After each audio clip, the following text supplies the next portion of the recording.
The price of a gigawatt of power at ERCOT might be $80,000 for 1 hour for gigawatt. He goes, the revenue generated off compute for 1 hour is anywhere from $1 million to $1 billion at a gigawatt scale. There's such a difference between those two numbers, they do not care. Your mouth is wide open right now. Yeah, I can imagine it is. That's the reality of it. That's what compute does. It was eye-opening to us to look at it and say, okay, now I understand why they care more about resilience than they do about the cost of power. That's the disparity. The gap that they've created in the ROI is that they can afford to do it, and they can afford all this capital that they're outlaying in the billions and billions of dollars because they make that much money on compute per hour. It's crazy. We're going to go deeper on what it looks like for an AI data center to behave in a way that the utility appreciates, and how we need to rethink the system architecture behind the meter so that they can be a controllable load resource. They can be a friend to the grid and the neighborhoods. Thank you for tuning in to SunCast. Today's guest, Jon Parrella, is the CEO of Terraflow, a company looking at how we provide backup power, a filter, and even a shock absorber between the grid and these hyperscaling AI data centers. Jon, welcome to SunCast. Thank you for having me. Jon, let's start with a 30,000-foot question. What has fundamentally changed about power behavior in what we refer to as large loads over the last few years? And perhaps I'll invite you to characterize what exactly we mean by large loads from a utility perspective. So ERCOT, which is the Texas grid, has defined large loads as anything over 75 megawatts. Okay. Frankly, those are super large loads today compared to what they were years ago. If you think back to data centers, 10 megawatts and 20 megawatts were big data centers. Wow. Now we're talking gigawatt scale, and every day the campuses get bigger and bigger and bigger. I've heard some as big as 10 gigawatts they want to build on one campus. So these are small cities. Bigger than some small cities. A gigawatt, just for reference, is about the equivalent of 1 million homes worth of power. My goodness. So it's in many situations bigger than some of the big cities we know of. Yeah. That's what makes it kind of a little bit scary to a certain extent. Everybody looked at data centers and inherently thinks they're a very flat, stable load. Yeah. And unfortunately, that's not the case. AI has flipped the script, if you will, and changed the game just because of how they work. And there's two different scenarios when you talk AI. You've got training and learning, and then you've got inference, and they're completely different. So it wasn't until data centers actually started getting built and turned on that they realized what they were going to actually do. And so they're having to scramble now to rip and replace infrastructure that they thought would work that's not working. So it's definitely gotten very interesting very quickly. It's interesting, the notion of 1 million homes. It makes me think about how across the U.S., steel plants, huge manufacturing operations, lots of places have these, what we previously considered huge electrical loads. Arc furnace at a steel plant is a gigantic load. Nucor in my home state of South Carolina uses roughly the same amount of power as the entire city of Charleston, where they call home. What's different about how the AI data center stresses the electrical grid that is heretofore perhaps unanticipated, given the way AI data centers have functioned in the past? And kind of give us the sort of the then and now.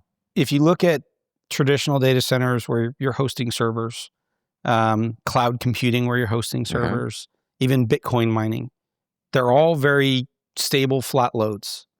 What was interesting is Bitcoin mining was my first exposure to what I learned about was a responsive load, where you could actually curtail load to respond to the grid or support the grid. AI data centers, power usage and revenue opportunities are staggering, which is why everybody wants to build bigger in one central location. The amount of money they make for compute is staggering. And so they want 99.999% uptime. They do not want to sacrifice compute for anything. And unfortunately, the way that the servers function and work and how they draw power, like you said, looks very similar to an EKG. You see these huge power swings multiple times per minute.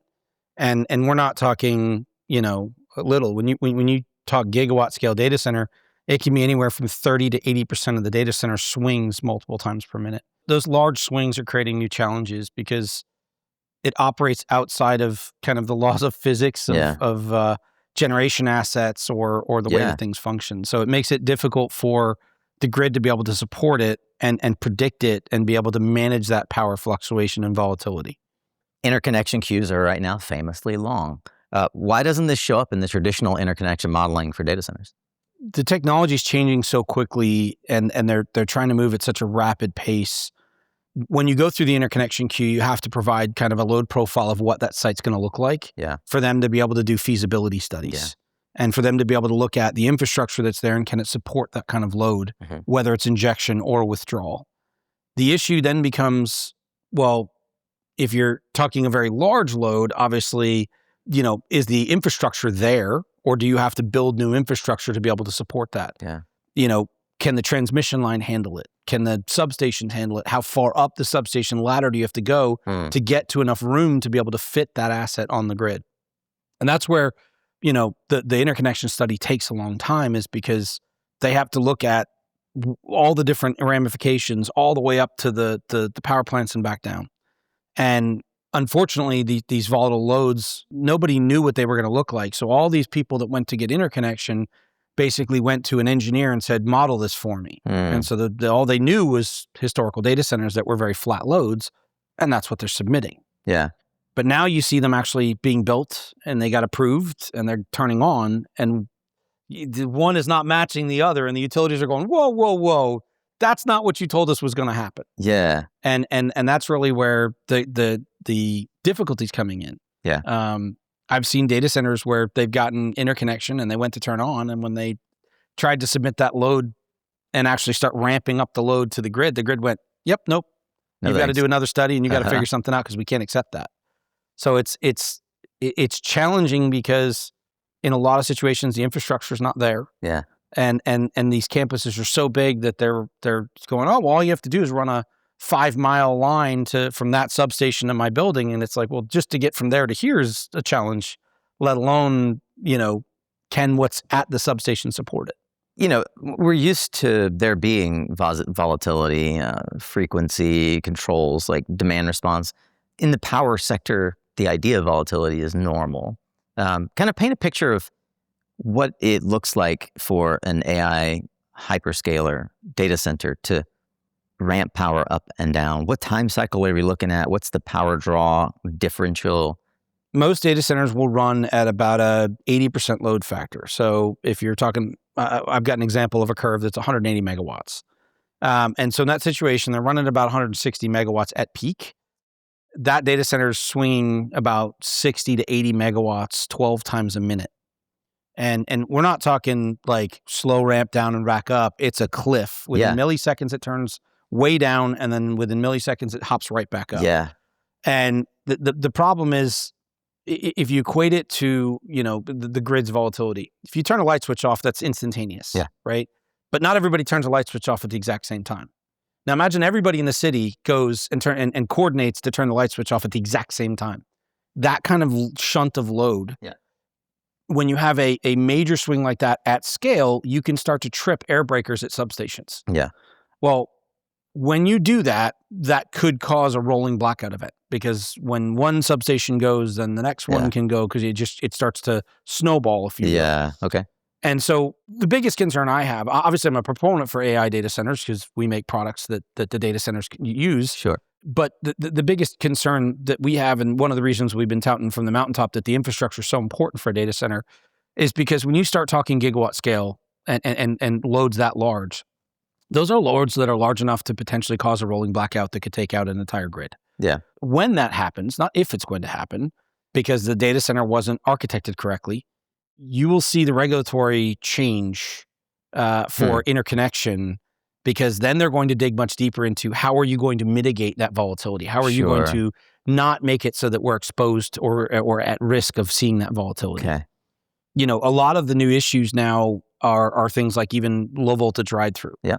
Where you have infrastructure such that if the grid goes down for a reason, that the load is still there when the grid comes back up because it's expecting it. And if everybody thinks when you talk things like low voltage ride through that, oh, well, the data center stayed up.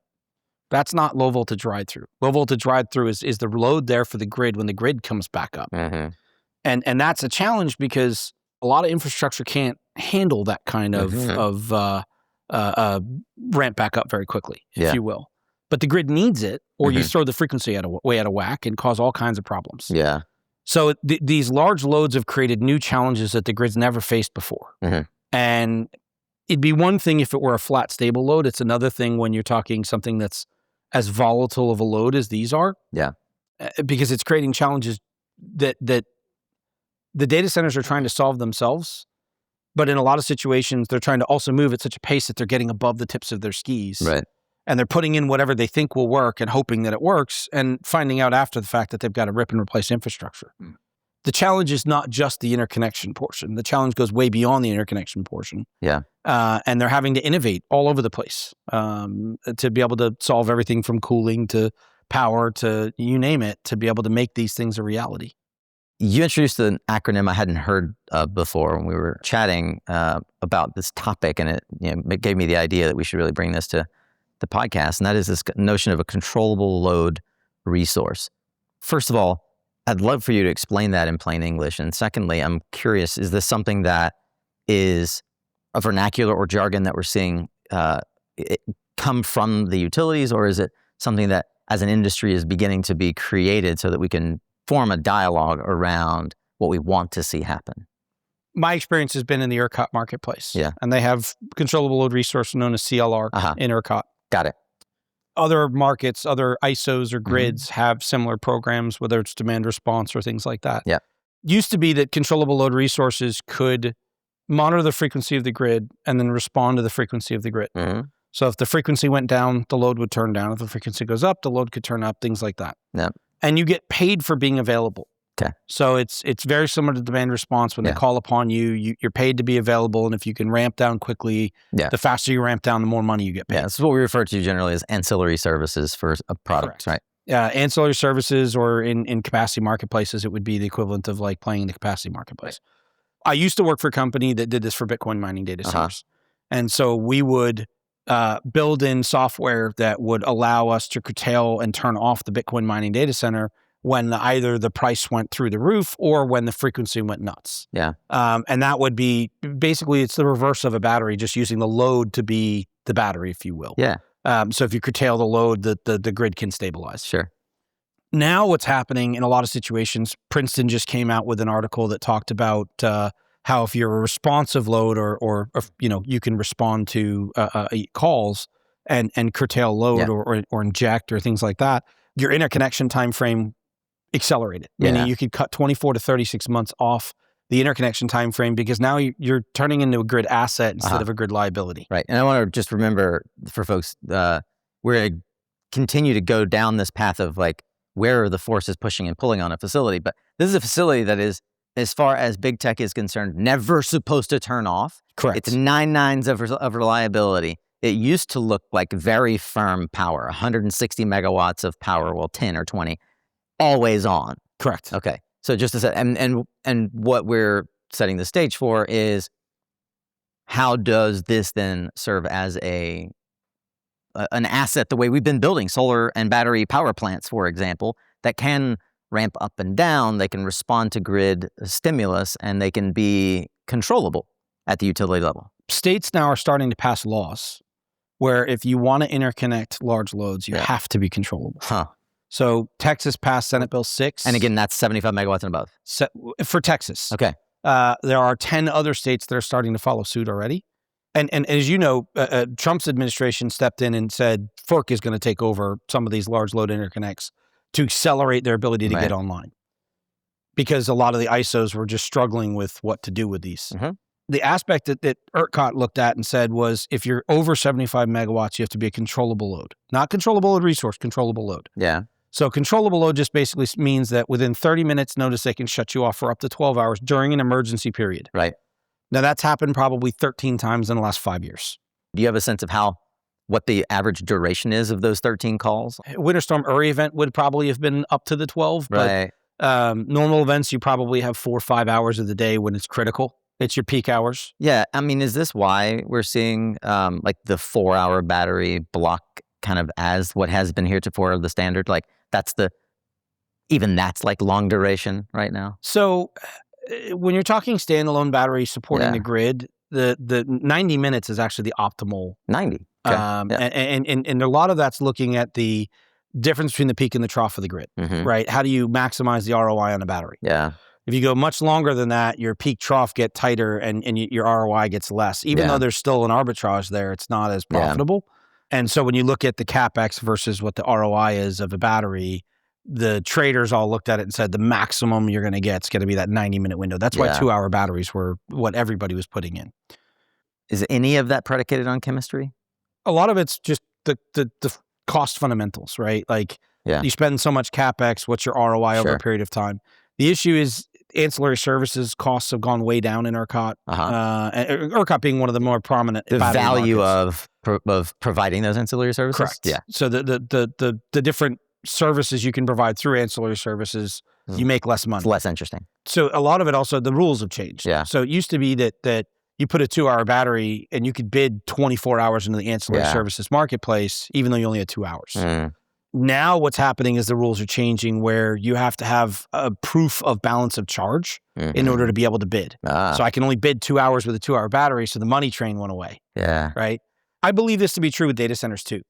If you look at ERCOT with batteries, the rise in the number of applications for batteries went through the roof because a lot of people realized there was a land grab going on, right? If I have a piece of land and I get an interconnection where I can put a battery on it, my land's worth more. And so it was the people that own the land that would go get the interconnections, and then they would try to flip the property to a developer that would build the project. Right. Similar situation with data centers. You have a lot of people that are going, holy cow, I've got 1,000 acres of land, and oh yeah, there's a big power line running by my property. I could build a data center here. And the farther down the path they get with getting an interconnection and time to power, the more value that land has. Yeah. So you're hearing about a lot of data center projects that will never become data center projects. The difficulty now and the grids are waking up to this with part of the challenge with interconnection. Now they're coming back and saying, okay, prove to me that you have the fundamental cash to be able to make this a viable project. And so a lot of people are going, oh, nope, that's hundreds of millions to billions of dollars. I don't have that balance sheet. I'm out. Sounds familiar in the solar industry. Exactly. If you want to get a data center client these days now, you have to show them a time to power. And it can either be behind the meter or it can be grid connected. Now, you hear a lot of them going behind the meter because of the fact that they can get potentially generation assets and they may have access to natural gas or whatever source it may be. And that's really, I mean, we're here about to go to the Intersolar Conference. And you know, even though the Trump administration killed the solar credits, data centers are realizing that you can deploy solar faster than you can deploy a generator. Right. And so they're turning to a lot of renewables to try and get power faster. What a lot of people don't understand, though, still the fundamental issue exists with data centers, which is that EKG, that power volatility. Yeah. Right. And that's where it's now getting challenging. How do you balance everything? How do you get it so that you can connect it all and actually make it all work? But there are land grabs going on. So you're hearing about a lot more projects that are going to fundamentally happen. Projects don't get real until you've got a tenant that commits to the project, that has the balance sheet behind them to actually make it bankable. Right. That's the fundamental linchpin. Tenants aren't going to jump on a project if you don't have a path to power. Yeah, this is why you see, I mean, we did an episode on Alphabet acquiring Intersect. And when, the episode that I recorded half a year ago with Sheldon, he talked specifically about the project that Alphabet and TPG Rise backed, right? And how when and how these projects get around the tipping point of like, oh, we're going to build this project now. This is real. I want to come back to the Princeton study. So are grids beginning to prioritize responsive loads? How are developers interpreting the data from this Princeton study, for example, and what does it mean for the development process? They need to choose kind of the critical path of what they're going to put on their campus. Sure. You can't really go through the interconnection application until you know what the load's going to look like now. And you have to have some of your ducks in a row when it comes to all the different parties that are going to play, because again, now the grids are making you show financial wherewithal as well. Yeah. So it's definitely challenging. Now, the interconnection process in most territories is twofold. It's the local utility and the grid. And with the grid, you have to do typically the PUC. Yeah. So step one is you go and you apply with the local utility to say, this is what I want to do. And they figure out how that would work with their infrastructure. Then you have to go through and get your grid approval to participate in the grid. And so the challenge is that the fees now are with SB6, they're being passed on to the data centers more so than the ratepayers, so the application costs have gone way up, hundreds of thousands of dollars just to apply. Yeah. You have to engage engineering firms to be able to do the feasibility study to apply and the load profile to apply. And then you have to go through, and now the grids are talking about, okay, we want potentially deposits on a per megawatt basis that you'll get back when you actually energize. But I want to know that this project is real. I don't want to just, because they're being overwhelmed with applications. And so they're trying to figure out how to parse through the real ones faster to prioritize those, because it takes a while to go through the process, regardless of who applies. So I can understand how all of what you just described changes the economics for a developer. And they furthermore have to begin thinking as a large load that not only can they get ahead in the interconnection queue, Princeton study reminder, but how does actually creating this to be a responsive load, something that was never intended to be a responsive load, change the economics of the development process? They're definitely prioritizing projects that are assets over liabilities. Yep. We were involved in a data center project in Texas that we were able to get through the utility process in 3 weeks instead of like 18 months, because it was one of the first SB6 compliant, like responsive data centers because of our technology. We realized very quickly, the Princeton article came out shortly thereafter, and we looked at it and said, this is the solution to getting through the interconnection queue faster, is to be an asset. So let's talk about what it looks like to be an asset and how developers are currently addressing the volatility that an AI data center specifically's load profile introduces into the equipment at the local level. Like, what happens at the first layer? What breaks first, so to speak, when we see this sort of like 70 megawatt shunt? The issue is that when you look at the substations, you have breakers at the substations just like you would have in your house, but they're just a lot bigger. Yeah. And so when you have a very quick introduction of load or a reduction of load, you can cause those breakers to trip. Yeah. When you cause those breakers to trip, depending on how big the load swing is, could cause other loads to trip and start creating that rolling event. Sure, but that's out into the grid.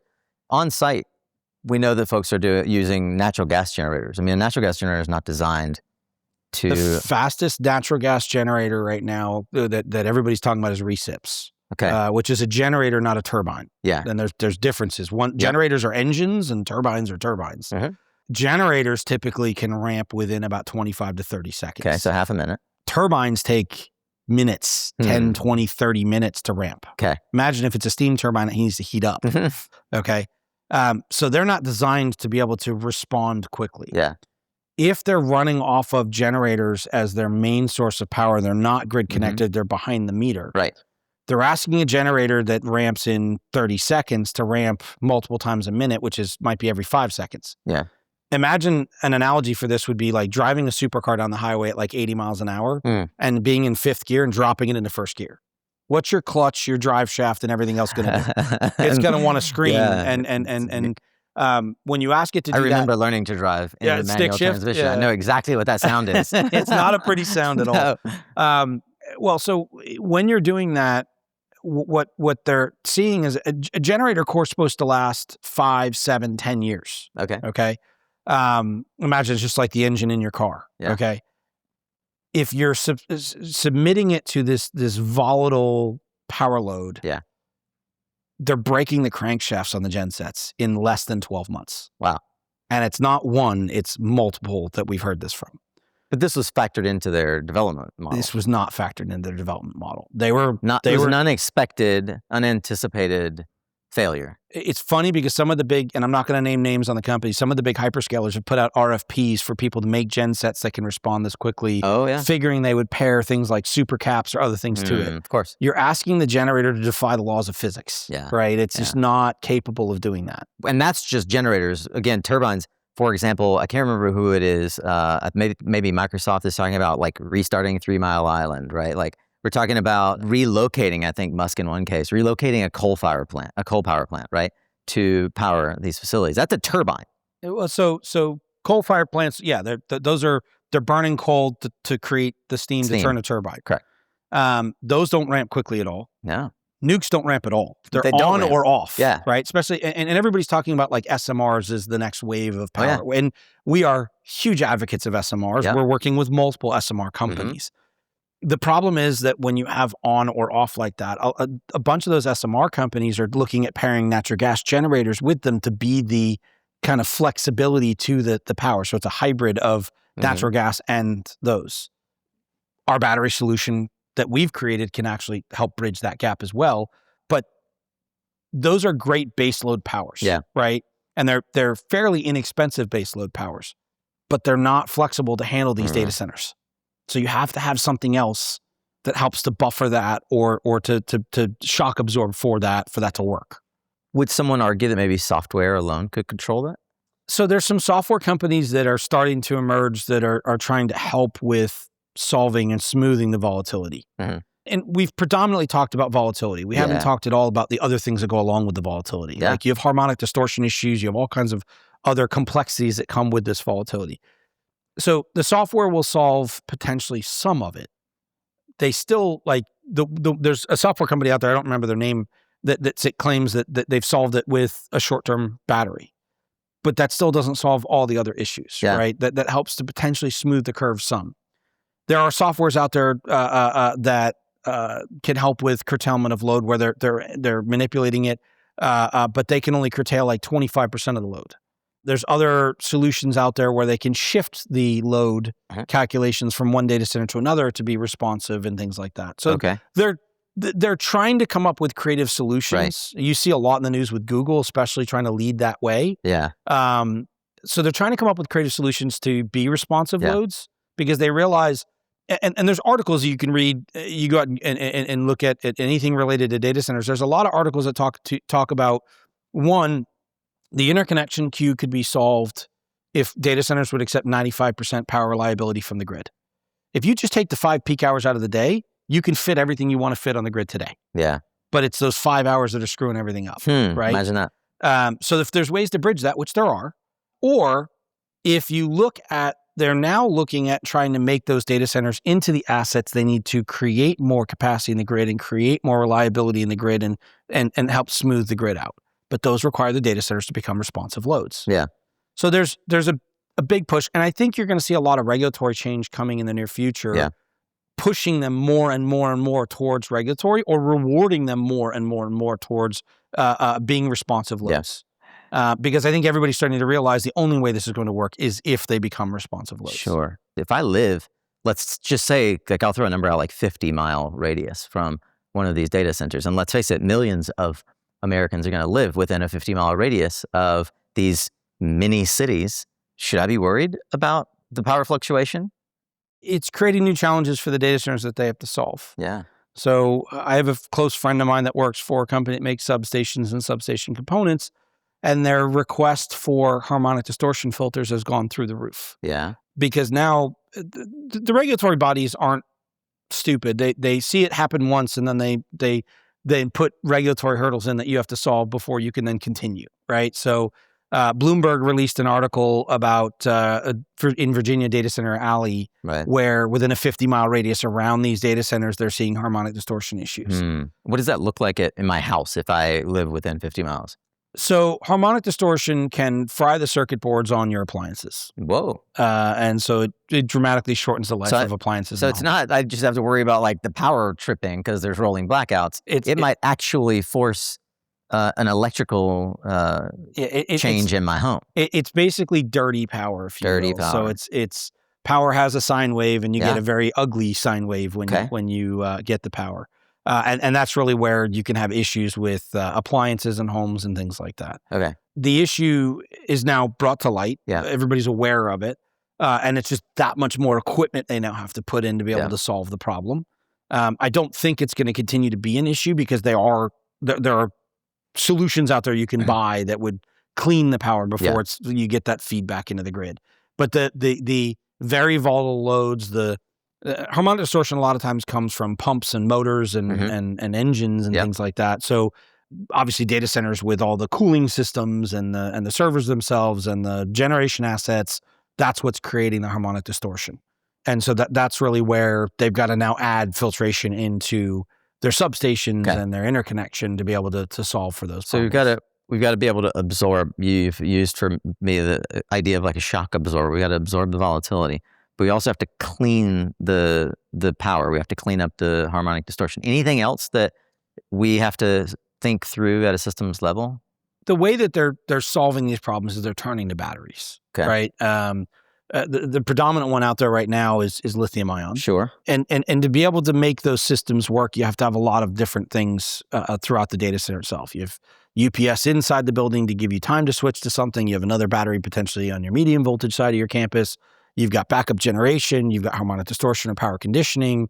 So you've got a very complex power control system. And a lot of those campuses also depend on what their power infrastructure is. Yeah. When you start building gigawatt scale, you're not just building it all natural gas. You might do solar and wind and natural gas and grid connection and God knows what else to be able to make this work and be reliable and resilient. So you introduce all kinds of challenges when you start getting to the scale of how do you create resiliency? How do you get that much power with redundancy, reliability, the whole 9 yards. And so the power control system of these campuses and the microgrid gets extremely complex very quickly with switches and controls to be able to manage all that.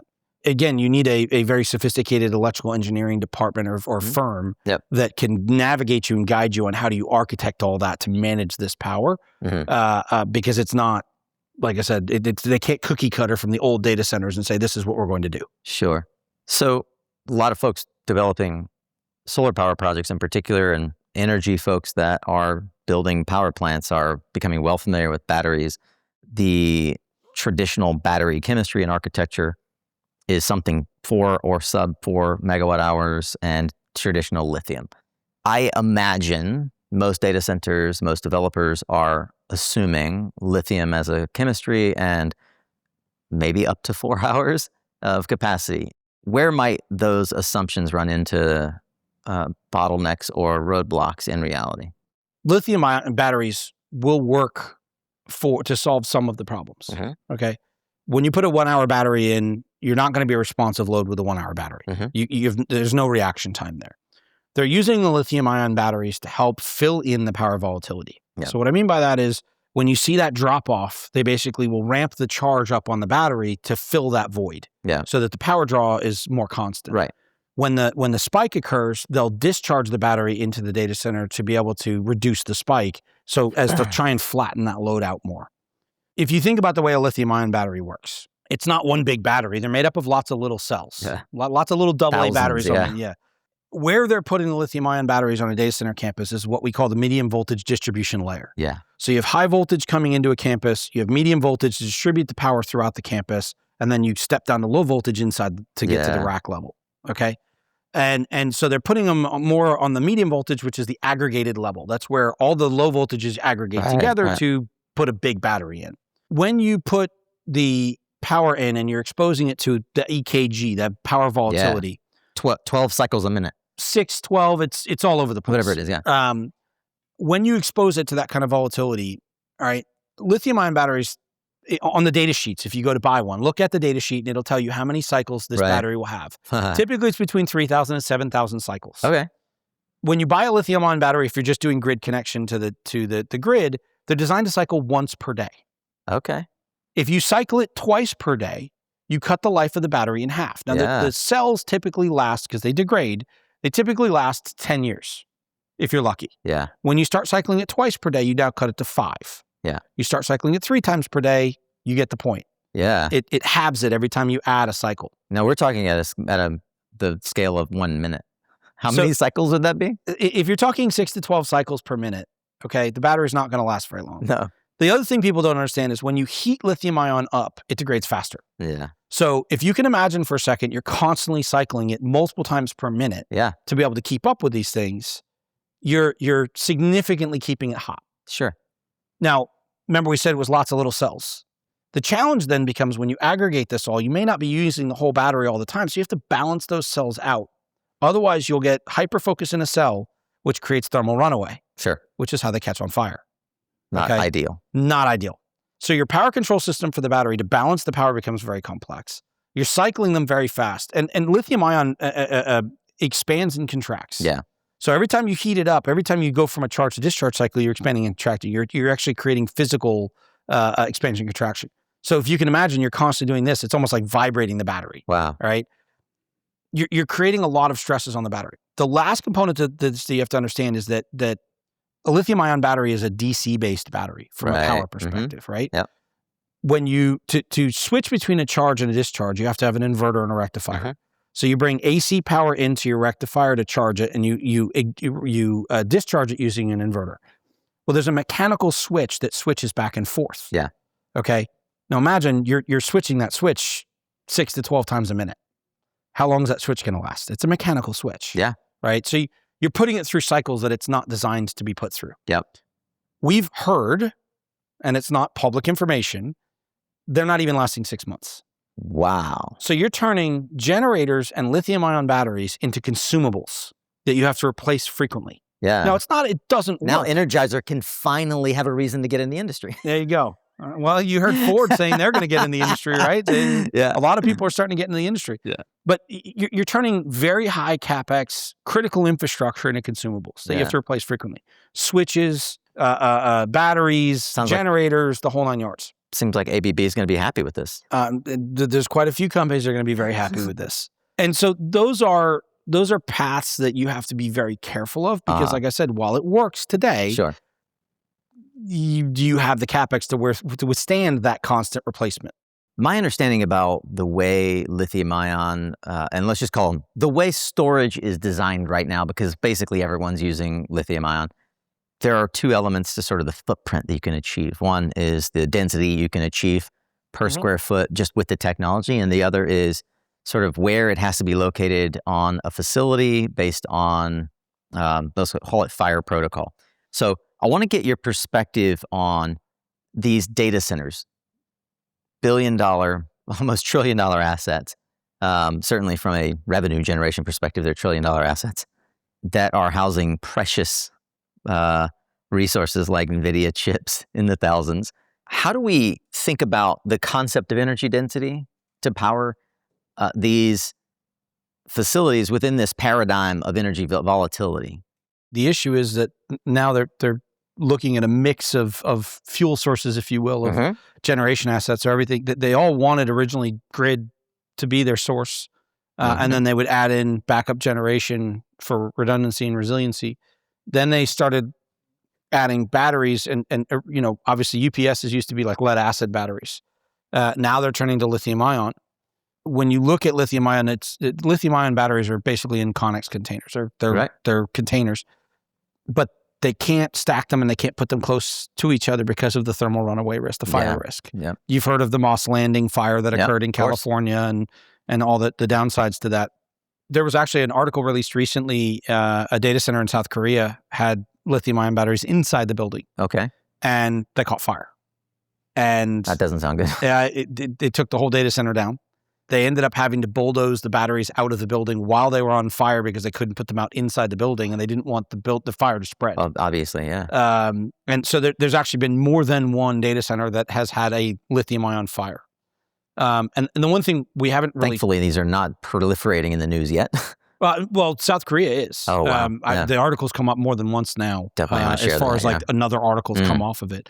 But the one thing we haven't talked is that the fire risk also creates a lot of NIMBYism or not in my backyard. Well, that would make sense. And so there are a lot of data centers now, even if they could get the grid interconnection, are getting a lot of permitting issues. Yeah. And a lot of pushback from the locals where they don't want them built in their backyard. For example, in Belleville, Texas, which is on the west side of Houston, it's a little town, and we happen to have a factory out there. And there's a group that came and decided that they wanted to put a BESS, a battery energy storage system, right in downtown Belleville. Well, it got denied, and the whole town showed up with pitchforks and torches to stop it from happening.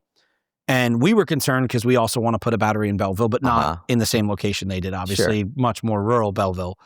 So we went to go meet with the county judge. Yeah. And when we sat down with the county judge, we said, well, I want to make sure I'm not going to get the same issue. And he goes, oh, no. And we explained the benefits of our technology to him. And he goes, oh, no, that's not the reason I declined them. And I said, well, why? He goes, because they chose a spot that was 500 feet from the county jail and from a hospital and from downtown. Yeah. And he said, the difficulty is that if the thing catches on fire, which I have to take into consideration, I can't just open up the back door to the jail and let everybody out. Yeah. Right? I don't think that the community would see too kindly to that. Palpable example. And so he said, you're a lot more rural. You don't have anybody around you. I'm not worried about you, and your technology is safer and cleaner. So we're good. You're not going to have the same issues that they had. But NIMBYism is real. We've seen multiple lithium-ion projects. And in fact, there's communities where there's lithium-ion moratoriums where you can't permit a lithium-ion battery. There are definitely situations where they're going to run into issues depending on where they're trying to build. Right. And then NIMBYism could be for a number of reasons, but definitely if they're using lithium-ion, that's going to add to the complexity. It actually boggles my mind that the data centers are being built anywhere remotely close to a downtown area generally, but even more so if they're using lithium-ion batteries as the shock absorber per se, because of the footprint that it requires. So how do we address the energy density problem along with the other many problems that we have enunciated, NIMBYism, harmonics and the harmonic distortion, volatility? Ideally, these campuses could be put as far away from populations as possible. There's quite a few that are going rural. Sure. West Texas is definitely heating up. If you look at, like Blackstone made an announcement of how they were investing in Texas New Mexico Power to accelerate the interconnection queue because they want to build out that region. Right. And I think you're going to see in Texas, Texas is by far one of the hot spots for data centers. Sure. There's different tiers of data centers. All right. Tier 1, Tier 2, Tier 3. Tier 1 is if you're like in a city because you can find population of employees and contractors. Tier 2 is if you're about an hour outside of a city, a little bit more difficult, but still fairly desirable. Tier 3 is when you're in the middle of nowhere. You're building a town. You're building a town. Yeah. It's kind of like West Texas oil field, right? You got to build a village to be able to do it. And it's interesting, I was involved in the Abilene Stargate 1 project very, very early on. Oh, wow. As was half my staff that works for me at my company. And it was very interesting because we got firsthand exposure to that, right? Everybody now is talking about how quickly they can build data centers. I want to build, a gigawatt in 2 years. Well, the Abilene project, they planned for years before they even broke ground. Right. So there's a lot of coordination and a lot of infrastructure that has to go in. You have to increase the police force. You have to increase the street lights and the streets and the schools and everything goes along with it. It's not just building a data center; it's building a whole village. Yeah, community development. Yeah, it's a massive undertaking that I wouldn't have imagined had I not been involved in it. Perhaps that's a good entry point because based on where you're located, way out in rural America versus in downtown, I imagine the size of the campus is going to change. Feels like data centers could be built vertically. We know that traditional lithium-ion, for example, storage can't be built vertically because of the thermal runaway.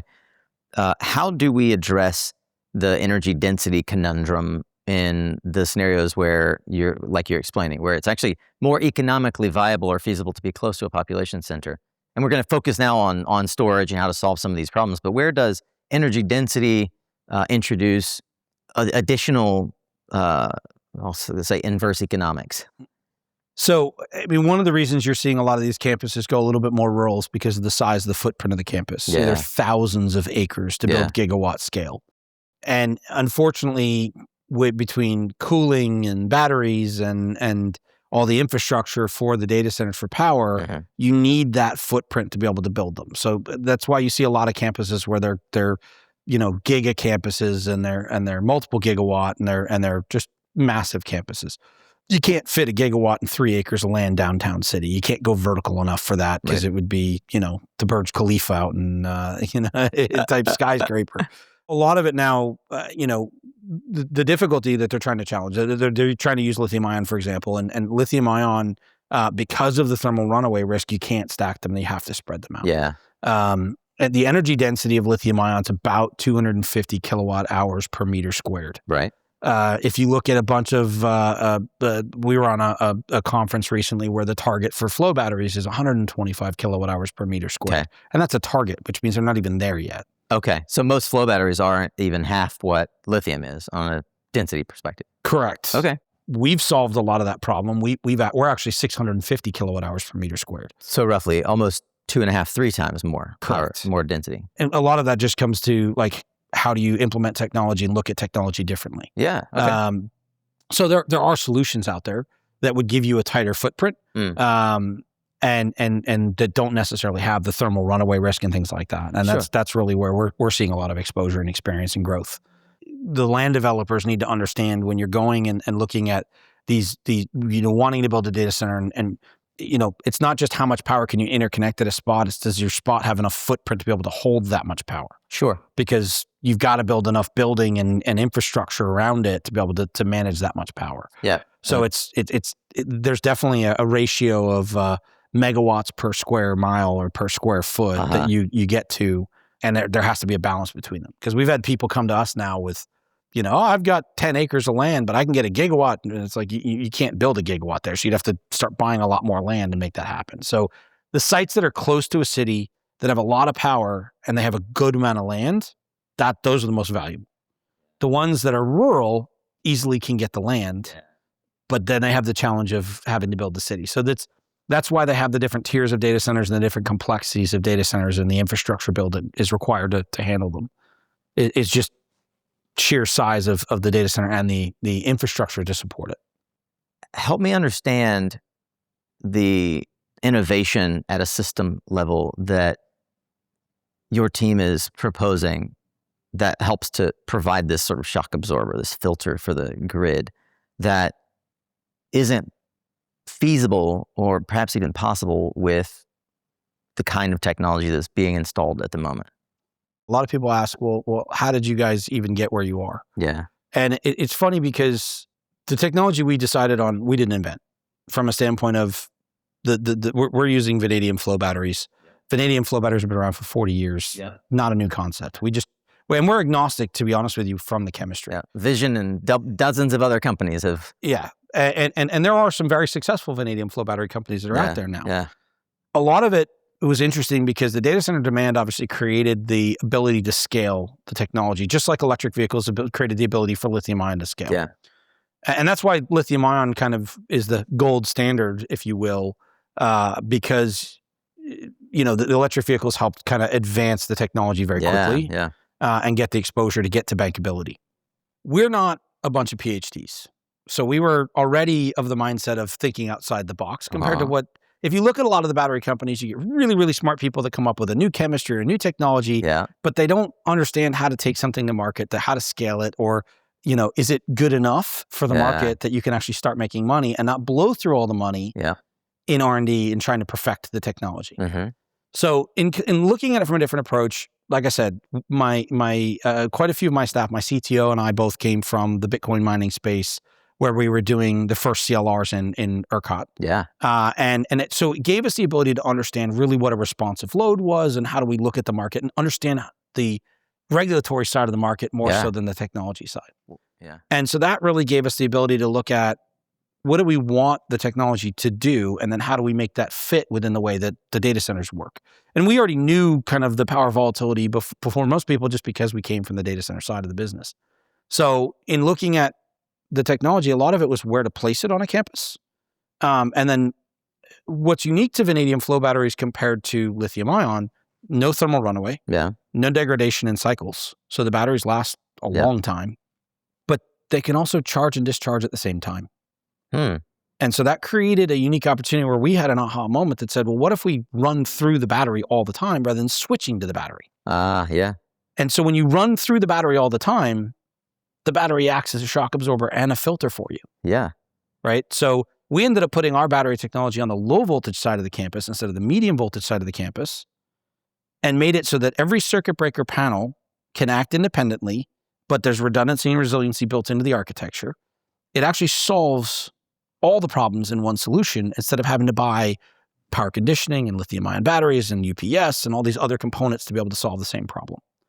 And so it simplified the power control system. It simplified everything to where now, when you look at it on a CapEx basis, our solutions actually half to a quarter the price of all the other solutions combined. But instead of giving you 1 to 2 hours with lithium-ion battery and 10 minutes of UPS, we're putting 10 hours of storage in. Okay? And what that does is it enables the ability for you to be a responsive load, because you can take the data center 100% off the grid for 5 to 7 hours a day, every day, which is all the peak hours. And now the data center is truly an asset to the grid instead of a liability. Yeah. You can do fast frequency response. You can do a demand response. You can participate in the ancillary services programs of the capacity marketplace and get paid for availability. When you do that, the other benefit to it is that you save 50 to 80% of your power costs and you eliminate a lot of your distribution charges. So it was like this stack of aha moments over and over and over. And we went, wait, we just eliminated another component. Wait, we just created another advantage. Wait, it solves that problem too. So we've had an absolute blast doing this and putting this package together and really going to the marketplace to try and educate the marketplace that there are all alternate solutions out there that can solve the problem. That the no degradation in cycles allows us to handle that volatility without having to worry about thermal runaway or worry about the fact that you have to replace the cells. You don't have to top it off. You don't have to do any of those things. So it really was the kind of, holy cow, we actually have a solution that there aren't a lot of other technologies out there that could do. It sounds to me like it's more than just we've decided to use flow batteries instead of lithium-ion. Otherwise, other companies could sort of duplicate the process with presumably other chemistries, et cetera. I'm fascinated that you, coming from the world of Bitcoin mining and not a scientist, a PhD, have put this team around this problem and effectively commercialized a product in, I think, I'm going to say a fraction, but a small fraction of the time of many of the battery players generally. What do you attribute that to? It's not something that we've done by ourselves. What we've done and where we're different is that we didn't try to own the entire process. We went to the marketplace and said, who knows how to do this part of it that I don't know how to do? And how do I make you my partner? So everything from the plumbing to the stacks to the chemistry, we make none of it ourselves. Really all we are is an integrator and a software provider. So we build the control system that would actually operate the battery and manage the power control system, if you will.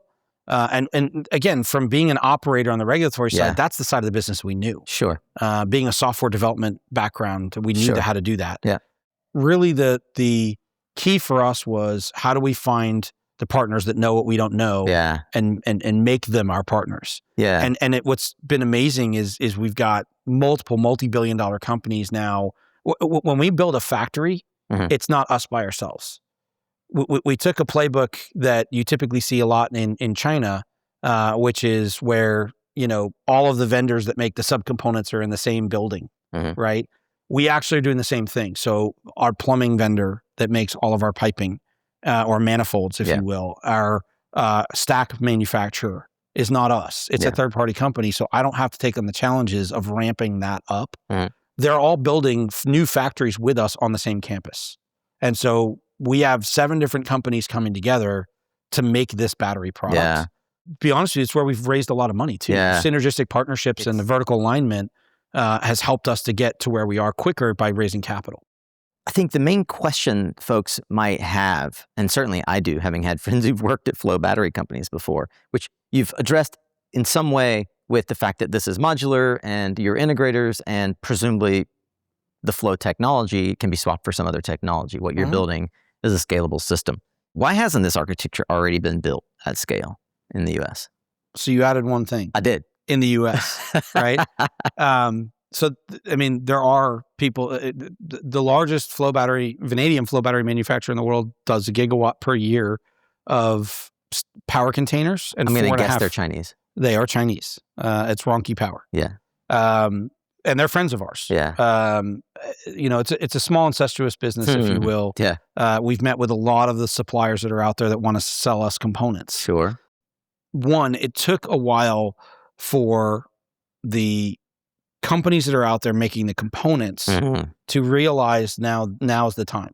Yeah. And so there's actually a number of companies focusing on making the chemistry and the stacks, and they're ramping those at scale. The catalyst, I think, really that is driving this now is the AI movement. Yeah. Because the scale of the AI movement is so big that it gives us the ability, if we can think outside the box, to be able to solve some of the inherent problems that has been there with flow batteries in general. Right. Which we've done. Large tank format's one of them. Yeah. How do you build the tanks bigger and really decouple megawatts from megawatt hours? How do you build bigger power skids, right? The largest power skid before we came along was about 700 kilowatts. We're 1.25 megawatts per power skid, going to 2.5 megawatts per power skid. Yeah. Our focus was large scale grid stable batteries. Right. If you look at flow batteries in general, not just vanadium, but if you look at flow batteries in general, what's interesting about flow batteries is that everybody's trying to invent a new chemistry to compete with vanadium just to drive the price down. Yeah. That's the only thing they're trying to do, right? Because the chemistry is expensive. Yeah. The reality is that AI data centers, with the way that we're implementing them, it ends up being a less expensive solution. So the ROI for AI data centers for us was the best ROI of anywhere I could put these. I could put them with solar. I can put them with generation assets. I can stabilize the grid. I can do all those things long duration. Yeah. The problem is the ROIs aren't as good. Yeah. But when you start talking gigawatt scale, where we're putting them also qualifies for IRA tax incentives. Because if you're grid connected and you're a responsive load, the IRA will pay for 40 to 50% of the battery. Yeah. Right. So there's now a critical infrastructure that a good chunk gets covered by incentives. We don't need it, but it's there. Yeah. We're less expensive than the alternate. And if you're a responsive load, it has an ROI. So now critical infrastructure has an ROI. That's been the game changer for us, right? Now, not every data center is going to look at it. Most of them right now, as you know, the compute revenue is so high that they care about resiliency more than they do anything else. That's right. They don't care about the cost of power. The paradigm shift is going to be when the regulatory requires them to do it. Yeah. And SB6 is the stepping stone of the linchpin that's really started to drive towards that. Yeah. The interconnection timeframe is the second part. Yeah. So the fact that they get incentivized for doing it moves them to make them do it. Yeah. Right. And so that's why I think you see there's a paradigm shift going on right now. Everything from regulatory change to the AI data centers realizing they need to do it in order to get what they want, to power price will be an issue down the road. And look, when you can solve this problem, everything about your infrastructure lasts longer. Yeah. Your cores last longer, your GPUs last longer, everything lasts longer when you solve this problem. So it's a massive problem everybody's talking about, but very few have figured out how to solve it, or they're coming up with part of the answer, but not the whole answer. And that's really where we're having a blast, because we looked at it and went, holy cow, we figured it out. We think we've got the goose that laid the golden egg. Now the risk is scalability. And so by aligning ourselves with the companies with the proper balance sheets behind them to be able to scale with us to where I don't have to own the whole process is the only way we're going to achieve our goal. Yeah. And that's really made a big, big difference for us to be able to move quickly and also drive the price down, right? By going to scale, I can significantly bring the price of our battery down. And that's a requirement. Can we reliably build these here domestically? You mentioned you guys have factories in Texas, yet the largest flow battery manufacturer in the world, Ronki, is Chinese, like just about every other product category we can think of. What is the domestic manufacturing landscape look like? Our first state-of-the-art factory will be open in Q2 of this year. We then plan to open 2 gigafactories shortly thereafter, with the plan to break ground in 2026. They're multi-gig factories to be able to deal with this demand. They're right now in planning phase because we're working through the incentives with the state for a lot of these data center campuses where they're starting to phase in their projects. A lot of that is just, AI demand, and we have other applications for it as well, but that's helping to drive the demand for what we're doing. Now with automation and with AI helping in manufacturing as well, the ability to manufacture these competitively is here. The incentives that the government has created, manufacturing in the United States, the domestic content incentives, all that definitely helps with driving the price down to be competitive. The tariffs cause a barrier to entry for competitors overseas to be able to come in. And in a lot of situations, they won't qualify for the incentives. So we can build a battery cost competitive. In fact, for the most part, we're less expensive than our competitors overseas for their cost to manufacture because of the fact that we've made our density better. Yeah. So if you think about the fact that they're talking about trying to get to 125 kilowatt hours per meter squared, and we're already at 650, that helps drive the price of my battery way down. Getting to 2.5 megawatts on the same power skid that they're only at 700, they need 3 power skids to get even close to where I'm at. Yeah. So that all helps. Now, the other component to it that we've done a lot of is global supply chain. So we've gone and partnered with the mines and partnered with the manufacturers that are the main component suppliers to where they won't have any availability for anybody else for the foreseeable future if we achieve our goal. Wow. So there's a lot of things where it's going to be very difficult for someone else to come along now and try and catch up, if you will. And we've got some great partners with great momentum right now with some very, very big projects that we're about to announce coming soon. Am I right that you said you had a project that was permitted in 3 weeks that would have otherwise taken 18 months? With the utility. With the utility? So they still have to go through the grid connection process. Sure. So but the utility's proven it can be done. Okay. So how can you condense an 18-month process to 3 weeks?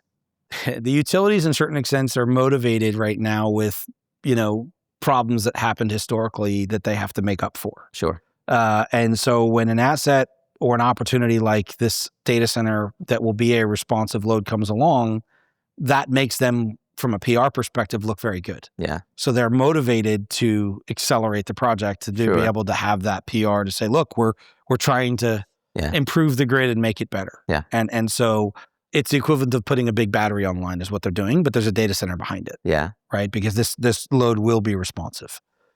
So it was, for us, it was the aha moment that was, holy cow, this is the path that a lot of people need to start taking if they want grid connection. What you've heard now is a lot of people saying, well, the grid connection process is too difficult or takes too long, so we're going to put our own generation in, and then we'll let the process take its own time frame and path. That would work great too, except for the fact that you're going to blow up your generator cores. And so it's interesting because a lot of the models, people don't understand, the data center developers don't come in and do everything. No. If you look at Stargate 1, for example, you've got a landowner, you've got the Caruso is the building builder and developer. You've got Oracle, which is the GPUs, and you have OpenAI above that, right?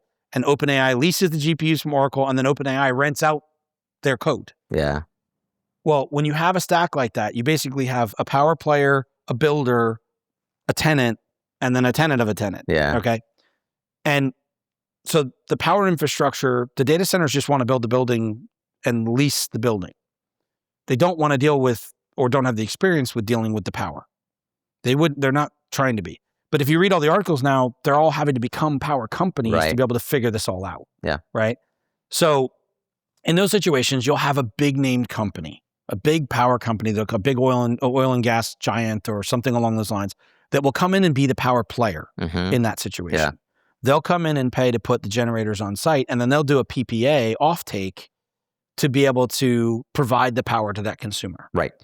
A PPA contract is a purchase, but it's also a guarantee that the power is going to be there. That's correct. So how do they keep up with their obligation to provide the power if the data center's tearing up their assets? Right? So it's introducing all kinds of new challenges to contracts. And I've seen some where they went and they did it, and now they're having to replace, and it's not pretty. Right.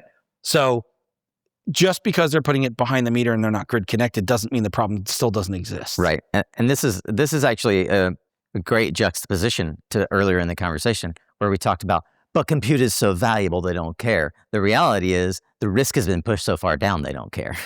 It was funny. Went to Data Center World Power, which is a conference in San Antonio last year.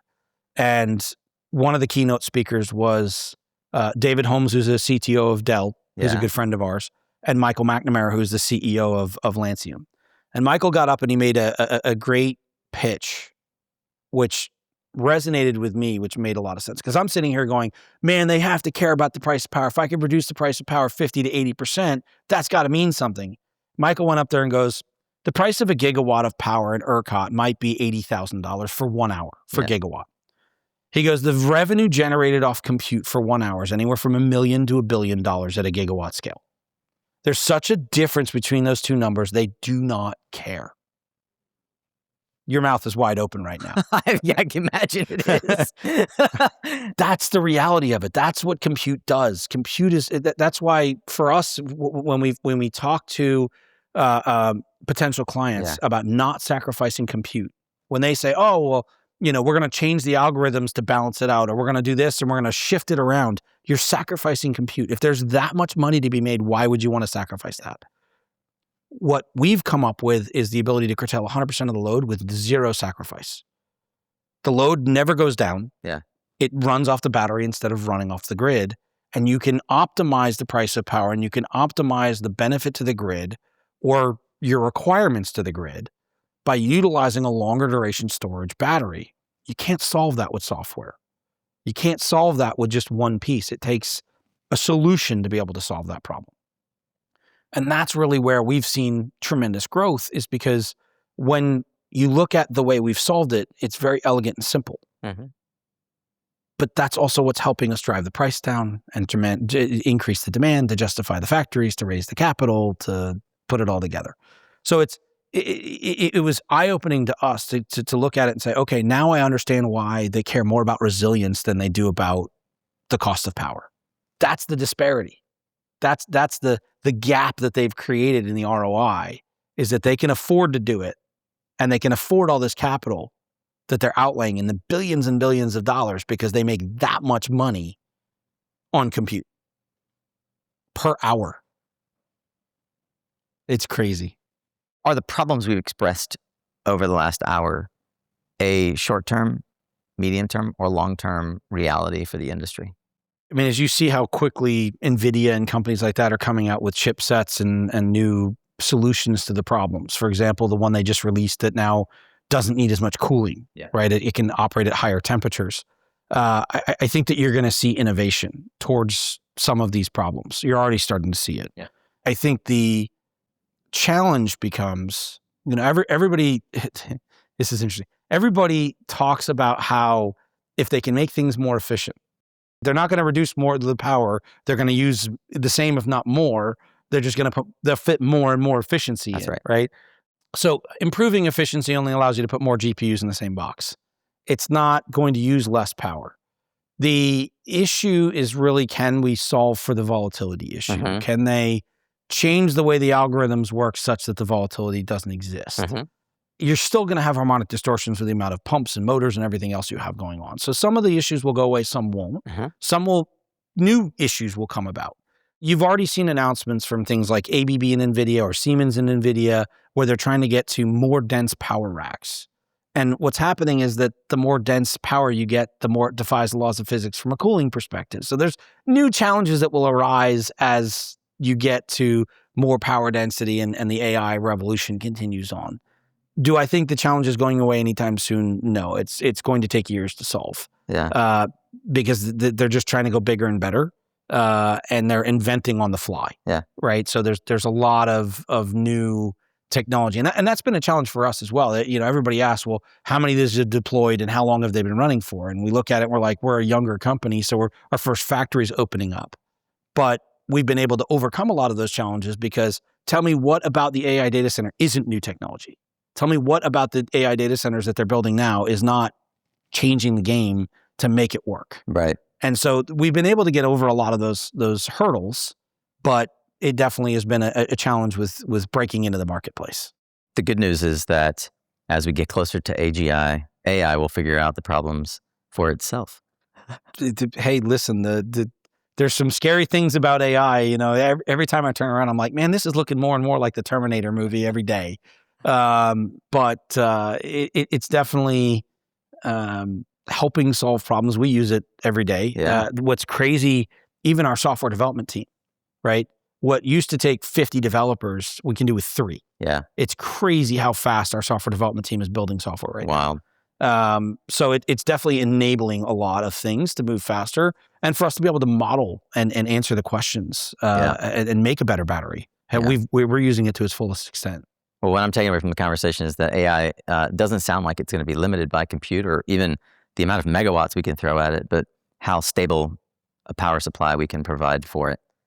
Power is definitely the number one issue that they're all dealing with, more so than can they buy GPUs. It's can they get gen sets, can they get interconnection, and then, becoming, big power companies. They make a lot of money on trading power. Well, whoever solves for stability will unlock everything else. That's what we believe and we're betting on.